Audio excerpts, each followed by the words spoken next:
I never used to give much thought to my wife's phone. It was just another thing she carried around, like her purse or the bracelet she never took off. It was always in her hand, always buzzing with messages and notifications, but I never felt the need to check. Maybe that was my first mistake, trusting her without a second thought. Jessica had always been into working out, but lately it had turned into something else, something more than just a hobby. It became her obsession. At first, it was small things, spending an extra hour at the gym, trying out new supplements, buying more leggings and sports bras than seemed necessary. I supported her, of course. Why would I not? She wanted to be stronger, healthier. I admired her dedication. But then it shifted. She stopped coming to bed when I did, staying up late, glued to her phone, scrolling through fitness pages. Our conversations turned into one-sided exchanges because she was too busy replying to comments. Dinner together became a photo session, snapping pictures of her food before taking a single bite. And the gym? It was no longer just part of her day. It was her entire life. She started recording every workout, posting pictures of her progress, writing long captions about dedication and transformation. It was no longer just a hobby, it was an identity. I was not naive. I understood people enjoyed attention. But there was something about the way she soaked up validation from strangers that made my stomach twist. Then I saw his name. At first, it was buried among dozens of other comments. Just another guy dropping fire emojis under her squat videos. But he kept showing up. Ryan Carter. The name meant nothing to me at first. Probably just another fitness junkie. They were all the same, sharp jawline, abs that looked like they belonged in a magazine, the kind of cocky grin women seemed to lose their minds over. I saw his comments, then I saw her replies. Friendly. Too friendly. Then came the messages. I was not looking for them. I was not searching. But one night, while Jessica was in the shower, her phone lit up on the nightstand. My eyes flicked to the screen. Missed you today. Hope everything is all right. A chill ran through me. Missed her? I tried to ignore it. I really did. But my hands moved before I could stop them. I picked up her phone. The screen was still unlocked. Was it curiosity? No, it was something else. A gut feeling. A warning. And the second I opened their chat, I knew this was not innocent. The messages started off normal, talking about workouts, meal plans, routines. But the tone shifted. Flirty. Suggestive. You are my favorite client. Wish I could see you tonight. I bet your husband does not push you this hard. It felt like a punch to the stomach. But the messages were not even the worst part. No, the worst part came when I scrolled up. The pictures. At first, they were not explicit. No nudity, nothing that would get her banned online. But I knew my wife. I knew how she posed when she wanted attention. And these pictures? They were not casual. Tight leggings. A sports bra pulled down just enough to tease. That look in her eyes. I had seen that look before. It was the look she used to give me when she wanted me to reach for her in the middle of the night. The look that was meant for me. My pulse pounded in my ears. My breath came too fast, too sharp. My hands shook as I gripped her phone, my knuckles turning white. My vision blurred. How long? How long had I been a fool? I kept scrolling, hoping, begging to find something that would prove me wrong. Something that would tell me I was overreacting. But all I found was worse. You always look so good after a workout. I love seeing you first thing in the morning. Maybe one day, we will not have to sneak around. A bitter laugh tore from my throat. Sneak around? I was still sitting there when the water shut off, still holding her phone when I heard the metal towel rack rattle, followed by the soft sound of her bare feet on the bathroom tile. The door opened, steam rolling into the bedroom. She was humming to herself, rubbing her wet hair with a towel, wearing nothing but one of my old t-shirts. She looked normal, like nothing had changed, but everything had. Her eyes flicked to me, then to the phone in my hands. I watched the realization crash into her. Her face paled, her lips parted slightly, her grip on the towel tightened. She did not even try to ask what I saw. She already knew, and just like that, everything between us was different. Jessica froze, her eyes darting between my face and the phone. Water dripped from the ends of her damp hair, darkening the fabric of my t-shirt, but she did not seem to notice. I could see her mind racing, scrambling for words. Maybe for an excuse. Maybe for a way out. Something inside me snapped. I stood up slowly, gripping her phone so tightly it was a wonder the screen did not shatter. My body felt like a live wire, buzzing with tension. My breaths came short and sharp. My heart pounded like a drum of war. You. That was all I could get out before my throat closed up. There were too many words inside me. Rage, betrayal, disgust. But none of them felt big enough to hold what I felt. It was like trying to cram an explosion into a glass bottle. Jessica took a step back, pressing herself against the bathroom door. Her lips parted. She swallowed hard, like she was forcing something bitter down her throat. And then, in a voice so soft it almost made me laugh at the audacity of it. What did you see? I exhaled slowly, the breath feeling like smoke in my lungs. What did I see? I repeated, my voice quiet, dangerous. I lifted her phone, tilting it slightly. Enough. Her face crumpled for a second before she caught herself. Too fast. Too practiced. Look, it is not what you think. And there it was. The excuses. A dry laugh forced its way from my throat. I dragged a hand down my face, my skin burning. My fingers curled and uncurled like my body was searching for an outlet for the rage threatening to consume me. Not what I think. Did she really believe I was that stupid? I read the messages, Jessica. My voice was eerily steady. Too steady. The kind of calm that was anything but safe. I saw the pictures. She inhaled sharply, but I was not finished. I saw the way he talks to you. I saw the way you talk to him. I took a slow step forward. She pressed herself harder against the door, as if she could disappear into it. So go ahead. Explain it to me. Tell me what I think this is. She opened her mouth, closed it. Her fingers dug into the towel, like it was the only thing keeping her grounded. Caught. Cornered. She started, but no words came. I was not going to make this easy for her. I waited. The silence stretched between us, thick, suffocating. I could hear the ticking of the clock, the sound of water dripping from her hair to the floor, the unsteady rise and fall of her chest. Then finally she sighed. She squeezed her eyes shut before looking at me again. It is nothing, okay? She said, forcing out a laugh that was far too thin to be real.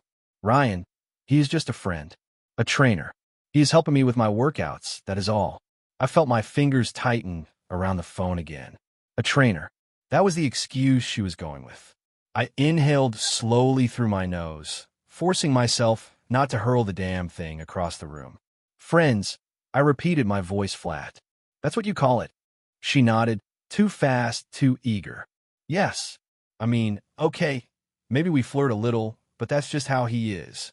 He does that with everyone. My jaw locked so tight, I swore I heard my teeth grind. Oh, really? My lips curled into something that might have looked like a smile, but it sure as hell wasn't one. So he calls all his clients baby in private messages? Tells them he misses them. Says he wishes he could see them at night. Jessica flinched. Just barely. But I caught it. I took a step closer, and she turned her head away, eyes glued to the floor like a guilty child caught red-handed. That's just how he talks. Her voice was smaller now, thinning out, losing its grip. She was scrambling. It does not mean anything. Did not mean anything. I should have laughed. I should have punched a hole in the damn wall. I should have taken that phone and thrown it right at her feet, let it shatter just like everything between us had. Instead, I exhaled through my nose, slow and controlled. And the pictures? She blinked, feigning confusion. What? I held up the phone and scrolled to the one that had made my stomach twist the hardest. The gym mirror shot. The one where she arched her back just enough to make her curves pop, lips parted, eyes heavy-lidded. Not for her followers, not for a progress update, for him. I turned the screen toward her, and she froze. Her lips parted, and for a split second, I saw something flicker in her eyes. Regret, guilt, something real. Then she straightened, her face hardening. It is just a picture. My vision blurred at the edges. Just a picture, just a trainer, just flirting, just nothing. I let out a sharp breath and took a slow step back, dragging a hand down my face. My skin felt too hot, my blood thick and boiling. She was really going to do this. She was really going to sit there and try to convince me that I was imagining things. That this was nothing more than harmless banter with a guy who clearly wanted more than just fitness tips. And the worst part? I hated him. I hated her, but more than anything, I hated myself. For being blind, for ignoring the signs, for being just another fool who got played. I dropped her phone onto the bed like it was something dirty, something tainted. Jessica exhaled, like she had been holding her breath. Like she thought maybe, just maybe, I was letting this go. She was wrong. I turned toward the closet and yanked the door open so hard the hinges rattled. She flinched at the sound, fingers tightening around the towel. What are you doing? I did not answer. I grabbed the first bag I saw, one of those expensive leather duffels I bought years ago, but never actually used, and started stuffing clothes inside. Shirts, jeans, shoes, whatever I could grab. Jessica took a step forward. Wait. I cut her off with a glare so sharp it could have sliced through steel. For the first time, I saw fear in her eyes. Good. I had no idea where I was going. I just knew I cannot stay here. Not tonight. Not with her. Jessica was saying something, her voice rising and falling, words spilling out in a desperate rush. Excuses. Please. Justifications. None of them mattered. I was done listening. My hands moved on autopilot, grabbing whatever I could fit into the bag. The rage inside me was different now. No longer a wildfire, but something worse, a slow, simmering heat that would not fade. Will you just stop for a second? Her voice cracked as she stepped closer. You are being irrational. I froze mid-motion. Irrational. She wanted to talk to me about being irrational. After everything I just saw, a sharp, humorless laugh tore out of me. I turned to look at her, really look at her, standing there in my old t-shirt, her wet hair dripping onto the floor, acting like she had not spent the last few months undressing herself in messages to another man. Irrational. You want to call me irrational? My voice was low, steady. Dangerous. She swallowed, her gaze flicking to the bag slung over my shoulder. You're just upset right now, okay? You need to calm down. Do not. I cut in, my tone razor sharp. Her mouth snapped shut. I could see it happening in real time. The way she was piecing her next sentence together, weighing her options, trying to figure out what version of the truth would get her out of this. But there was a difference between the man I was 5 minutes ago and the man I was now. I was not playing her game anymore. I zipped the bag shut in one violent motion, slung it over my shoulder, and brushed past her without another word. Where are you even going? She asked, her voice thinner now, cracking at the edges. I did not answer, because the truth was I did not know. I did not have a plan. I did not have a destination. I just knew I needed to get out. Not with her pleading behind me. Not in this house that suddenly felt too small, too stifling. Not in a place where I had to stand in the wreckage of everything I thought was real. Come on, do not do this, Jessica begged, following me down the hall. You are making a big deal out of nothing. I stopped dead in my tracks. My fingers clenched around the strap of the bag. Nothing. I turned slowly, my gaze locking onto hers. She had the nerve to look frustrated, like I was the one being unreasonable. This is nothing to you. My voice was quiet, but it was not calm. It was the kind of quiet that came before something explosive. You flirt with some guy behind my back. You send him pictures. You let him talk to you like you are his, and you think this is nothing. She hesitated, just for a second, and I saw it. That flicker of panic. That moment she realized she had said the wrong thing. I did not. She exhaled sharply, running a hand through her damp hair. Look, I did not cheat, okay? That word. That damn word. Like cheating was only physical. Like months of secret messages, stolen attention, and the kind of intimacy she had been giving to him instead of me did not count. Like the way she let another man have pieces of her that were supposed to be mine was not betrayal.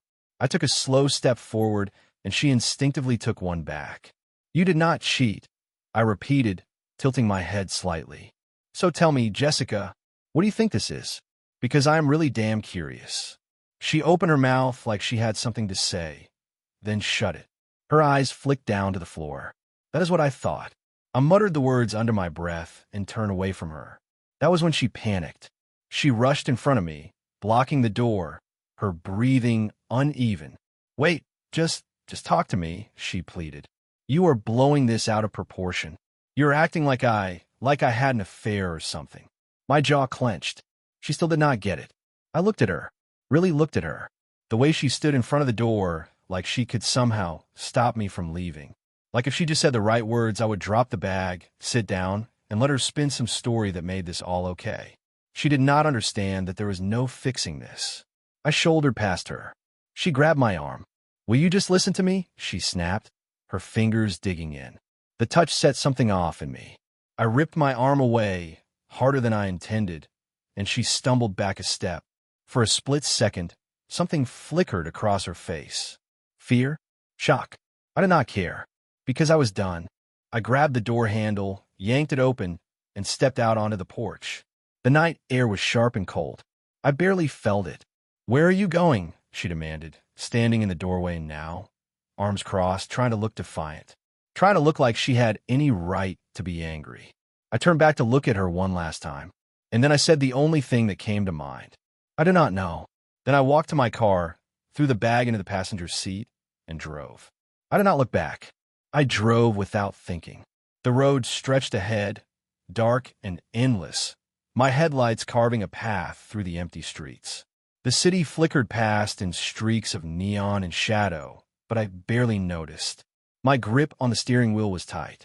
My fingers were stiff with the kind of tension that did not fade with time. I should have been thinking about where I was going, but all I could think about were those messages. All I could hear was her voice, twisting the truth. "It is nothing. You are making a big deal out of nothing." I did not cheat. I let out a dry, humorless laugh. She really thought I would buy that? The worst part was not the betrayal itself. It was how easily she dismissed it, how quickly she twisted it around, like I was the one overreacting. Like none of it mattered as long as she had not been caught in bed with him. But what did she think was going to happen? That I would read those messages, see those pictures, and just shrug it off? That I would sit down, let her bat her eyelashes, let her feed me some pretty little excuse, and then pretend I was not seeing my wife through a stranger's eyes? Because that is what she had become. A stranger. A woman I did not recognize anymore. I clenched my teeth and pressed harder on the gas, blowing through a red light without caring. My heart was still hammering. Adrenaline still surged through my veins, making my fingers itch to hit something, to break something. I wanted to go home, but I did not have a home anymore. Not with her. Not in that house where she had spent the last few months sneaking around, laughing with another man behind my back, sending him pictures that should have been mine. I slammed my hand against the steering wheel, a sharp curse escaping my lips. But the worst part? The part that made my stomach churn, made my skin crawl? I was not even surprised. I had seen the signs. The late-night texts. The way she suddenly cared too much about how she looked. The gym sessions that stretched on longer and longer. And I ignored them. I let her play me for a fool. I exhaled hard, forcing my jaw to unclench. I needed to do something. Sitting in this car, simmering in my own rage, was not enough. I needed a plan, a destination, a next move. I glanced at my phone. No messages. No missed calls. Not from Jessica, anyway. She knew better than to push me right now. But that did not mean she was not waiting. I could picture it. Her pacing the house, staring at her phone, debating what to say next. Would she apologize? Beg? Or would she double down? Tell herself I was the bad guy for leaving? I did not care. What I did care about was him. Ryan, the fitness guru, the personal trainer, the guy who thought he could talk to my wife like that, joke about sneaking around, make her laugh in ways I had not seen in months. My fingers twitched against the wheel. I pulled over. The engine hummed as I sat there, staring at the empty street. My pulse still pounded in my ears. Then, before I could talk myself out of it, I grabbed my phone and did something I had not done yet. I looked him up. His profile popped up instantly. Same cocky smirk, same sculpted body, same curated life meant to make women like Jessica fall all over themselves. He was local. Not just local, he worked at Titan Fitness. The same gym Jessica swore was just about getting stronger. The same place she spent hours in, perfecting herself for a man who was not me. A muscle in my jaw ticked. I scrolled through his posts. His captions were exactly what I expected. Grind now, celebrate later. The body achieves what the mind believes. Surround yourself with winners, or do not complain when you lose. But it was the comments that made my blood boil. Women fawning over him. The way Jessica fawned over him. The way she used to look at me. I clenched my fist. I had two choices. One, let it go. Walk away. Pretend I never saw those messages. Or, two, make sure he understood exactly what kind of man he was dealing with. I clicked on his latest post. Another gym selfie. Shirtless, flexing like a damn peacock. I stared at it for a long moment. Then I went to my contacts, and I did something I had not done in a long time. I made a call. The line rang twice before a familiar voice answered. Well, did not think I would ever hear from you again. I exhaled, gripping the phone tighter. Yeah, well, shit happens. There was a pause, then a low chuckle. Sounds like you need me. I do. What is the problem? I looked at Ryan's smug face on my screen. My jaw tightened. I need to have a little conversation with someone. The voice on the other end hummed thoughtfully. A conversation? Huh? You never did like talking much. So what kind of conversation are we talking about? I stared out at the street, my grip tightening on the wheel. The kind that gets a point across. Another pause, then knowing chuckle. I see. The man on the other end? Eric, a name I had not said in years. A name I had buried. But tonight I was that man again. And Eric? He was the kind of guy who did not ask too many questions. Vlad swallowed hard, his cocky facade slipping further by the second. His hands stayed where they were, gripping my wrists, but he wasn't trying to fight back. Because he knew. He knew he had just walked straight into the fire. I leaned in closer, my voice low and steady. Let me tell you something, boy. His jaw clenched. You don't talk to another man's wife like that. You don't send messages like that. You don't call her baby. You don't ask to see her at night. I tightened my grip on his shirt, dragging him in just an inch closer. You don't touch what isn't yours. His breath hitched, and I could see it, the fight-or-flight instinct kicking in. But he stayed frozen. Smart choice. He started to say something, but I cut him off with another shove against the weight rack. Dumbbells clanked together from the impact. You what?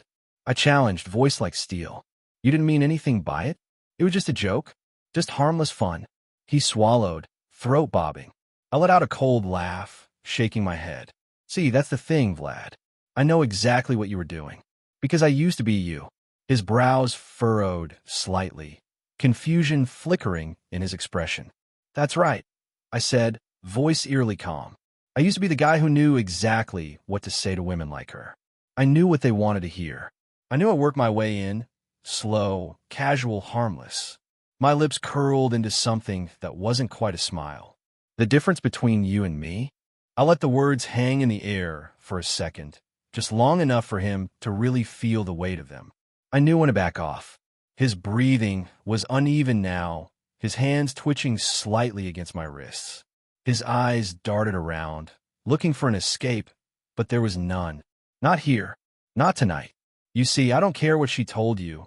I continued, my voice never rising, never faltering. Maybe she said she was unhappy. Maybe she said I wasn't paying enough attention to her. Maybe she made you think there was a chance. But let me make something very clear. I leaned in, my lips barely an inch from his ear. There was never a chance. He sucked in a breath, his body stiffening. You were just a distraction, a little ego boost. A way for her to feel wanted without having to face the real problem. I let go of his shirt, taking a small step back. And the fact that you fell for it, that you thought you were special. I smirked. That's pathetic. Vlad's nostrils flared, his jaw working like he wanted to say something, but he didn't dare. You got a problem, man? A voice cut through the tension. I turned my head slightly, glancing at a gym employee who had finally decided to intervene. A nervous-looking kid, barely out of his 20s, standing near the front desk, fidgeting with his shirt. I exhaled slowly, rolling my shoulders back. No problem here. Then I turned back to Vlad, lowering my voice again. But if you ever message her again, if I so much as see your name pop up on her phone. I smiled, but there was no warmth in it. Only promise. I won't be so friendly next time. Vlad didn't say a word. I turned and walked out. The cold air hit me as soon as I stepped outside. My fists clenched and unclenched at my sides, the adrenaline still pulsing through me. I walked straight to my car, slid into the driver's seat, and just sat there, staring at my own reflection in the rearview mirror. Who the hell was I right now? For the first time that night, I felt it, that flicker of hesitation, of doubt, of the version of myself I thought I had buried years ago clawing its way back to the surface. I had spent so long trying to be better, trying to leave that part of me behind. The part that solved problems with fists instead of words. The part that had gotten me into trouble more times than I could count. And yet here I was, knuckles aching, chest tight, reverting back to the man I used to be. I let out a slow breath, gripping the steering wheel, forcing myself to stay here. In this moment, not in the past. It was over. I had made my point. Vlad would think twice before crossing that line again. And Jessica? She would have to live with the fact that she made me this man again. I put the car in drive and pulled out of the parking lot, disappearing into the night. Away from Titan Fitness. Away from him, but not away from the wreckage of what my life had just become. Lena sat there, staring at me, her breath coming in shallow, uneven bursts.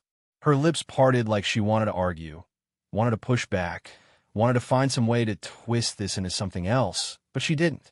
She couldn't, because I wasn't giving her that out. I wasn't giving her a damn thing. She blinked rapidly, shaking her head as if she was trying to force out some excuse that would make all of this disappear. No. I cut her off again, my voice steady. Cold. Final. Do not. Just do not. Her throat bobbed, fingers tightening around the blanket, like it was the only thing keeping her upright. I never meant to hurt you. I let out a slow, humorless chuckle. Yeah? Well, congratulations. You did. She sucked in a sharp breath, flinching like the words physically hit her. Good. Let them. Let her feel it. You do not get to sit there and act like this just happened to you, I said, leaning forward, my elbows resting on my knees. You chose this, Lena. Every damn day, you chose it. You chose to reply. You chose to flirt back. You chose to hide it. You chose to lie. She shook her head, her eyes glistening with something that might have been tears if I still believed a single thing about her. I got caught up in it, okay? It was stupid. It was a mistake. A mistake. I laughed bitterly. A mistake is forgetting to buy milk at the grocery store. A mistake is leaving your keys in the car. This was deliberate. She bit her lip so hard I thought she might draw blood. You think I'm stupid? I continued. You think I did not notice the way you changed? The way you pulled away? The way your eyes lit up for your damn phone more than they ever did for me? Shut up. I snapped and she did. Her breath hitched, her shoulders tensing, but she didn't say another word. I let the silence stretch between us, heavy and suffocating.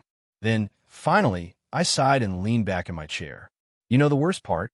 She didn't answer. Even now, even after I saw everything, after I read every message, after I saw every picture, you still won't own it. I shook my head, a dry laugh leaving my lips. You could have just said it. You could have just told me the truth. But instead, you're sitting here, hoping I'll be the one to back down. Hoping I'll be the one to let this go. Her breath came out in a shaky whisper. I don't want to lose you. I stared at her, unblinking. You already did. The words left my mouth before I even realized I had said them.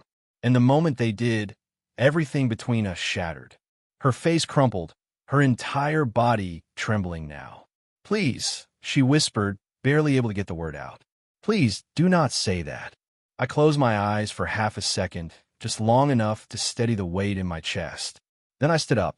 She flinched as I moved, her fingers twitching like she wanted to reach for me. But she didn't, because she knew. She knew. I walked to the door, grabbing my duffel bag from where I had dropped it. She finally found her voice. Where are you going? I didn't answer at first. I just stood there, my hand on the doorknob, staring at the wood like it might give me an answer I didn't have. Then, finally, I turned my head slightly, just enough to look at her over my shoulder. Somewhere you are not. And with that, I walked out the door. I did not slam it. I did not look back. I just walked. I sat there, staring at her, waiting. Then I spoke again, slow and deliberate. You have two choices. Lena stiffened, her fingers twitching where they gripped the blanket around her shoulders. I leaned forward, elbows on my knees, locking eyes with her. 1. I leave, and you never see me again. We are done. You deal with the fallout. You explain to everyone why your husband walked out on you in the middle of the night. You pack up your influencer dreams and tell your little gym buddies why I am not around anymore. Maybe you even call Ryan, see if he wants to pick up where you left off. Her breath caught. Or two. I exhaled, shaking my head. I stay. But things do not go back to normal, Lena. Not ever. She swallowed, her throat bobbing. What does that mean? I kept my gaze locked onto hers. It means you earn me back. She blinked, staring at me like the words did not make sense. Like she did not understand the weight of them. I let the silence settle between us, let it seep in. Then I continued. No more social media. No more gym selfies. No more fitness obsession. You drop it. All of it. Her mouth opened, but before she could get a word out, I kept going. No more texting men behind my back. No more laughing at their jokes. No more messages at 2 in the damn morning. She flinched, like the words hit harder than she expected. And most of all, I leaned in closer, my voice dropping into something quiet, something dangerous. You never lied to me again.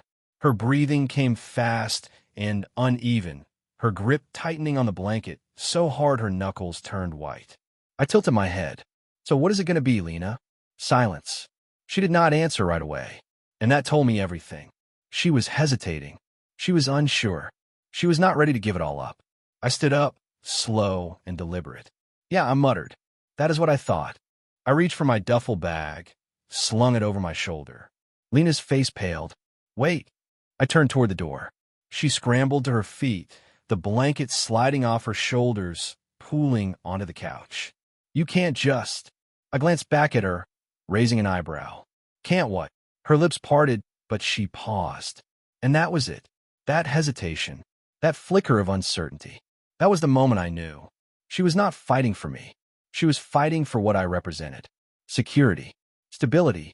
The life she had before she got caught. I clenched my jaw. Then I turned and walked out the door. She did not chase me. She did not try to stop me. Because deep down, she knew.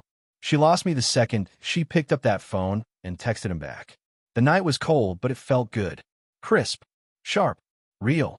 I got in my car, tossed the duffel in the back seat, and just sat there for a long time. The weight in my chest was still there. But something shifted. Something was lighter. I reached into my pocket, pulled out my phone, and did what I should have done a long time ago. I deleted her number. Then, just for good measure, I did the same for Ryan's. Gone. And when I started the engine, when I pulled away from that house for the last time, I did not look back. Because Lena was the past. And me? I was finally free,